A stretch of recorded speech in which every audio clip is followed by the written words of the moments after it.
Hey, I'm Baby Queen. Hi, I'm Katie Beza. Hey, this is Ram McMullen. Hi guys, Lara here. Hey, I'm Jim from Koala. Hi, I'm Astradas. And you are listening to Léim. And you're listening to Léim. And you're listening to Léim. It's out now. I really hope you enjoy it. So enjoy.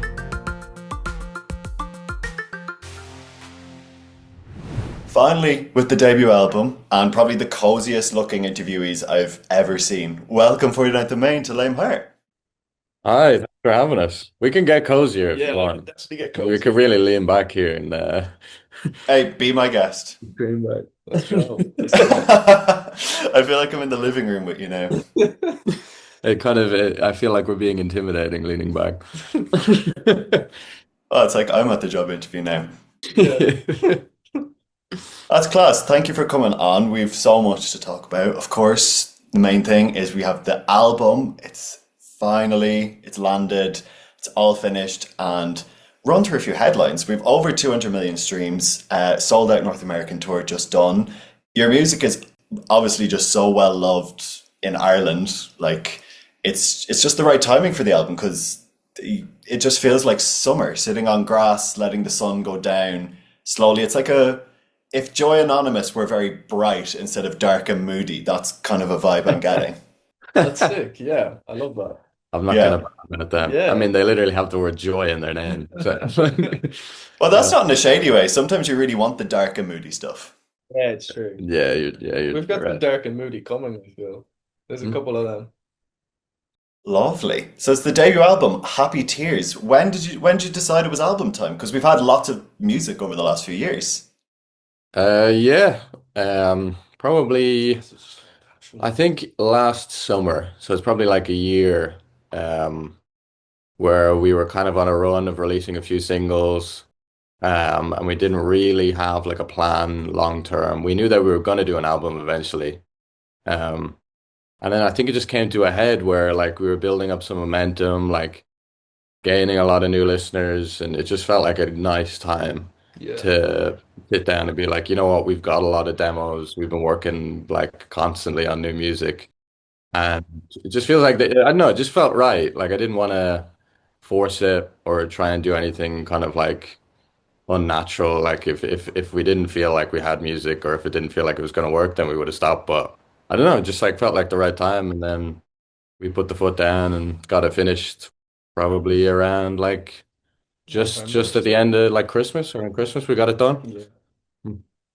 God, are you constantly working? Are you just like prolific? Are there always like ideas flowing around, even as you're touring and stuff? Well, there's no work. First of all, it's not working. Yeah, I guess that's a good way of putting it. But I always guess, chipping away. yeah, there is always like, I guess Ben's always producing and I'm always just trying to even sometimes do a bit of writing myself, like completely separate, but like there's always tracks to write on. So I'll always be bopping whatever like we have unreleased and unfinished as well. You have a lot of free time when you're a musician. Yeah. So like you kind of have to fill it doing something. Yeah. When you're marked as self-employed, yeah? Yeah. Yeah. But no schedule. Yeah. You kind of you got to keep tipping away. Yeah, that's absolutely class. And it's resulted in this 21 track body of work. Initially, when I saw it was 21 tracks, I was like, prolific is the right word. And one thing, I love that it has all these interludes that are a train announcer. And, I was on a treadmill the first time that I had the AirPods in to fully listen to the album, and I nearly fell off when I heard failure to present a valid ticket will result in a fine of up to 6 Hail Marys. Yeah. That's it. That was a great one.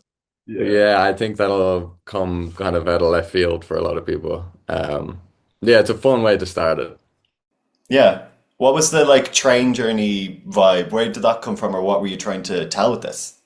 I think initially it actually like the idea came from I was doing a lot of like working on the album on trains, like up and down to Cork. And I remember like I'd use like the voice note on iPhone to record just kind of like background noise and like the announcer and stuff. And I was putting that in the songs. I don't think a lot of it actually made it onto the album, but like it was just like a tool I was using for producing. And I think that was like the seed of the idea.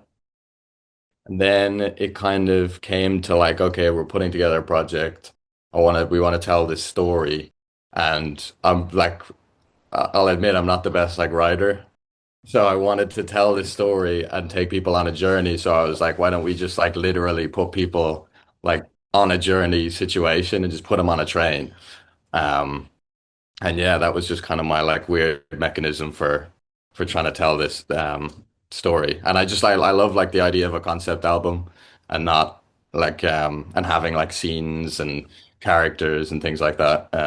Yeah, I'd always loved those growing up. So yeah, just try to incorporate it in a an interesting way. Well, I suppose there's so many reminders in the songs to kind of be grounded and reminded to enjoy everything as much as you can, and the interludes kind of serve as a chance to sit and reflect, like you Yeah. would on a real train. Yeah. Yeah. Yeah, that's a great way of putting it, actually. It is nice because it, before the kind of interlude bits were in there, sometimes it could feel like a real, especially because Gear like change kind of thing. it, like the genres jump around and stuff, and like different tempos and moods, and it just kind of felt like a real wall, like you're getting hit with like a wave of music. Yeah. And yeah, the little breaks in between really do help digest the whole listening experience because it is a while. I think it's like 50 something minutes. So you kind of need a little break every now and then. Yeah, but the good long album was good, and I like the sort of, even if it was without interludes, the constant, just like the energy is just there, as I've seen live, you know. So it's really good to have all that. Have you been to a show? Yes, I was in the Academy Oh, class. December 2022. It was like 2 days before Christmas. Yeah. You popped out of Christmas paper wrapped boxes to Bonkers by Dizzy Rascal. Yeah. Fairly sure there was crowd surfing, and there was Fairy Tale in New York at the end. Yeah. Yeah. It had it all. Yeah. That was Yeah, cool. I just remember the energy. Like, Yeah, it was That was a great. lot of fun. That was like our biggest show we had done at the time, and it was like a lot of fun. Those presents were like a real last minute idea. Yeah. The whole yeah, we went Come I on. don't hello. know. But yeah, we like went to like a what's it called? Not Woody's, one of those kind of like garden center shops, and we just like saw this inflatable Santa, and we are like, why don't we just go for it Christmas style? And yeah, it was great. Yeah. It was. And I don't have it today, but I found recently the booklet that you gave out to everyone. It Oh was this yeah, yeah, green one, yeah. and it had lyrics Yeah, yeah, yeah. for your Like like unreleased song It on was it. like a hymn. It was almost like a hymn sheet Exactly. for like Christmas mass. Yeah, I remember doing them. I think a couple of them. I think like before we had maybe was there some sort of kind of competition being ran where some of them had like we had signed it. I can't remember anyway, but yeah, they were cool. They were actually quite cool. Definitely. And I think at that point, I was a bit familiar with your music, but I will say there was a lot that I didn't know, but I said, I really want to really road test these two guys, see what it's like, go to a show. And the energy really just, I know it's the word I keep coming back to, but I just can't forget it because it was so surprising in a good way. Kind of, I was not expecting it, but to see the crowd reaction as well, it's just Yeah. mad how much Ireland has gotten behind you. Yeah, Yeah. the those fans are crazy. Like our I think it's probably stems from close friends of ours. They kind of will come to the big shows and kind of park themselves like right in the middle of the crowd, and I think the energy just kind of bleeds out from them. Yeah. Yeah, so we have to thank them for doing that. That's great. They've helped you all the way up to Oh, big time. the album and continuing on. And so I was immediately struck by the cover because of all of these bold colors, with you both emerging from a door and a trapdoor on a grassy hill, very rich blue sky behind it. What are the stories being told without too many spoilers? Hmm. Yeah, a lot of I think that's great that you were struck by the colors because that was something that we talked about a lot. We had a couple of different like cover ideas. One of them was more involving like the screen, and it was almost like the cover art was like the outline of a screen, but like it was kind of we thought it was going to be too dark. Um, and like all the album covers that like I remember walking through a shop, like a record shop, and I was always like picking up the brightest ones. Like just naturally, I was kind of drawn to like the more big saturated colors and stuff. Um, But yeah, these the doors, what can I say without I guess they're Not sure kind I think of myself. the idea is that the grass is it's kind of nostalgia. It tells a story of like looking back into the past and kind of remembering things kind of maybe more positively than they usually happen. Like the grass is kind of greener when you look back. Uh, Mm. I guess we're just trying to live in the moment and really enjoy the now and not kind of try and manufacture this like perfect world in our head and just kind of enjoy the now. I guess is probably the best way I could say it without giving away too much. No, that's a good way. So the bright colors are just a blatant cash grab to get people to pick it up in a shop, or Yeah, exactly. Exactly. but no, just before you said that, I did think I actually can't wait to pick this up. It's going to look really good, like when it's in the real world, like in your Yeah, hands. we have like a mock-up one. It's not the real one yet, but like yeah, it's cool. I can't wait for like just to hold the real thing because we've never had physical work done before. Yeah. So I'm really excited to just I don't even care. Like I just want to hold Yeah. I don't even have a vinyl. I want 10 of them. it. Yeah, I love the color discs are so nice. The swirly one, and then there's the blue one as well. Like it's all gonna just look sick. So Yeah. credit to the mood board, credit to the designers, credit to everyone involved. Yeah. Shout out Pinterest. Shout out to Pinterest. And so into the content of the album, like you've already had some hits in the lead up with the likes of Self Sabotage and Hold On and Can't Walk Away. But I would be feeling like this was a wasted opportunity if I didn't speak about my favorite one since the very, very start. Feels Right. This one struck me the second I heard it, and then I spoke to someone from your team and I said, "This is the one." And I was very happy when I found out it was going to be a single. So it's great in just that it's very long, that it's like nearly 5 minutes, but it's the perfect length, that it's its own saga that tosses you around in this Bohemian Rhapsody of blending Bobby Caldwell with dancing and the unts unts unts. Like you, this one you cooked this one. Yeah. That's thank you. Thank you. That's very kind. Um yeah, shout out to Bobby Caldwell, rest in peace. Um yeah, it was so much fun to make. I mean, I think that went through like a lot of iterations. There's almost like a couple different songs that you can hear have been blended in that one.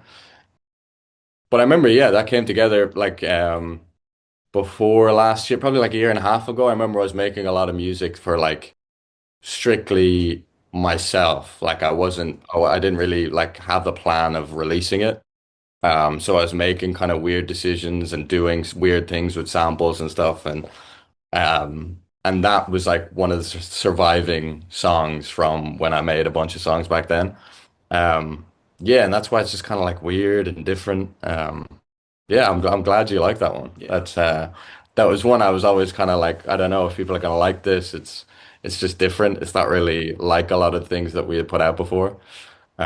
So yeah, I'm really glad you like it. I think when you blend so many different things into one song instead of keeping it as three, four, five dealer's choice of number songs, it can be like a risk, but when it's crafted right, it like the risk pays off big time because it just feels so fresh. And I think this is going to go down really well, like in the car and Yeah. especially at the gigs. Like, Yeah, I'm excited to. We haven't really like thought about how we're going to play some of these live, but that's going to be a fun challenge. And it kind of bleeds into the next song. Like the ending of that song actually kind of bleeds into the next interlude like perfectly. Yeah. So that's fun. definitely. Working towards the end of the album, you've the final track is a reading of William Ernest Henley's Invictus, but entirely as Gaeilge. So what made you want to one finish on a poem and two in Irish? So the poem is just like it meant a lot to me with the story behind it. It's always kind of even before I knew the story. It's obviously it's Invictus, a famous poem. Um, and William Ernest Henley wrote it when he was sick in hospital. He was in a hospital bed, and he was kind of pretty fed up, and he made this song. He wrote this poem, an absolutely amazing poem. Um, and it always like meant a lot to me. Um, So then I kind of had the idea of having like the it be involved in the album in some way. And I just thought it would be really cool to have it in Irish. Um, just to make it like kind of the theme of the album is authenticity. Like we didn't want to make an album for the sake of making one. We wanted to like speak on something that was like true to us, like and you know we are Irish, and yeah, reached out to a friend of mine, who is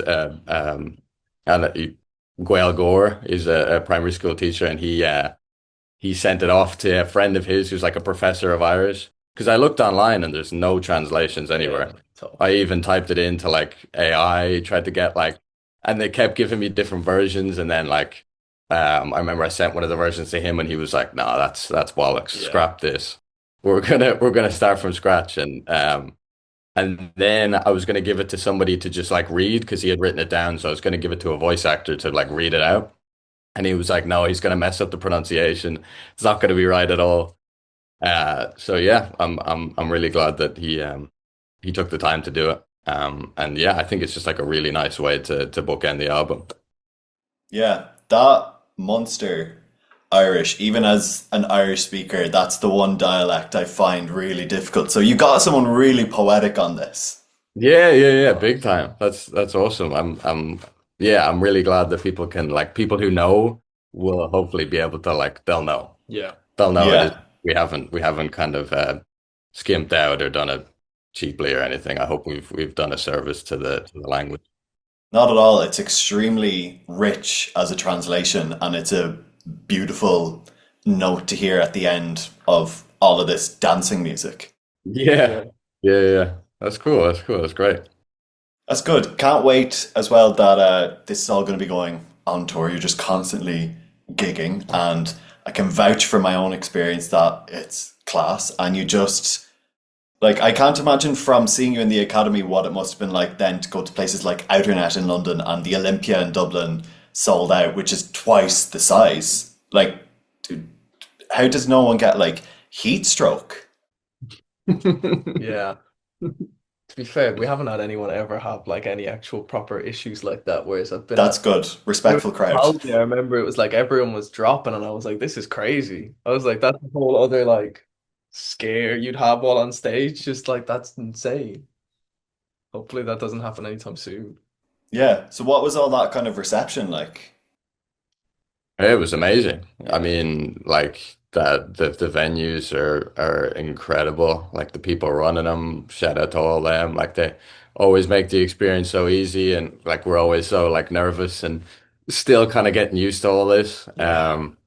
Like as the venues get bigger, it's kind of our first time playing in like that was our first time playing in a theater. Um, yeah, it's all very strange and it still feels quite new getting used to it. I don't think I'm gonna get over those like pre-gig nerves anytime soon. No. Um, but yeah, it's just incredible. It's incredible to see packed out rooms and people singing the songs, and yeah, that's what it's all about. Like it really feels like an experience, and the energy in those rooms is crazy, and it really feels like everyone kind of leaves whatever they're going through at the door and then just like has the best time, forgets about everything and just like screams and sweats and has fun together. And yeah, it's like it's an amazing thing to be a part of. And you know, thank you to everyone who's supported us and bought tickets. And yeah, it's hopefully long may it continue. That's absolutely beautiful. And then later in the year, there's going to be the Europe tour. So tickets available for that album, Happy Tears. Go get it on vinyl, go get it on CD, run it up on the streams. Thank you so much for Night the Main for coming on to Léim to tell me all about this. No problem. Thank you so much for having us. Thank you for having us.